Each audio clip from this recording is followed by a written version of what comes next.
বরমশাইয়ের পকেটে তালা ঝুলছে বড় একখান। আমিও বাপু রান্নাঘরের চাবিটা আর খুঁজে পাই না।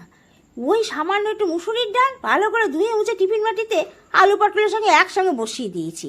শাকটা সেদ্ধ করাই ছিল, সামান্য রসুন লাল হতেই দিয়ে দিয়েছি। শাকে আবার একটু চিনি দিতে হয়, মিষ্টি মিষ্টি হলে তবেই নাকি সৌভাগ্য উদয় হয়। তা কপালে যা ল্যাপা পুছা অবস্থা, এখন তো সৌভাগ্য উদয় টুদয় হোক। এই দেখুন, নুন তেল লঙ্কা সব দিয়ে ডালটা মাখিয়ে নিয়েছিলাম। আজ এই দিয়েই দুবেলা চালাবো, একেবারে সেদ্ধ সেদ্ধ সব কিছু, ছাড়া মোছা যা আছে সব কিছু এরকমই খাওয়াবো।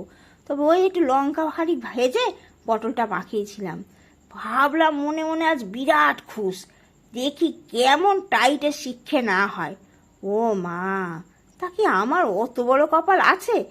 তারা নাকি এই অমৃতের মতন খেয়েছে, একঘেয়ে মাছ মাংস মশলা কারি ঝোল ঝাল খেয়ে খেয়ে তাদের নাকি মুখ বেজার হয়ে যাচ্ছিল।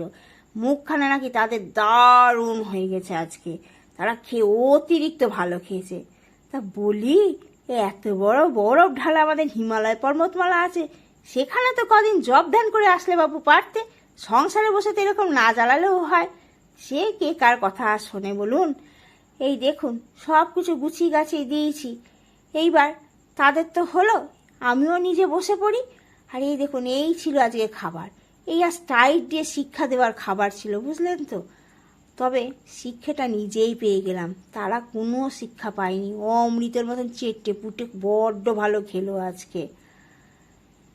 তবে আজ আসি কেমন, বাই বাই।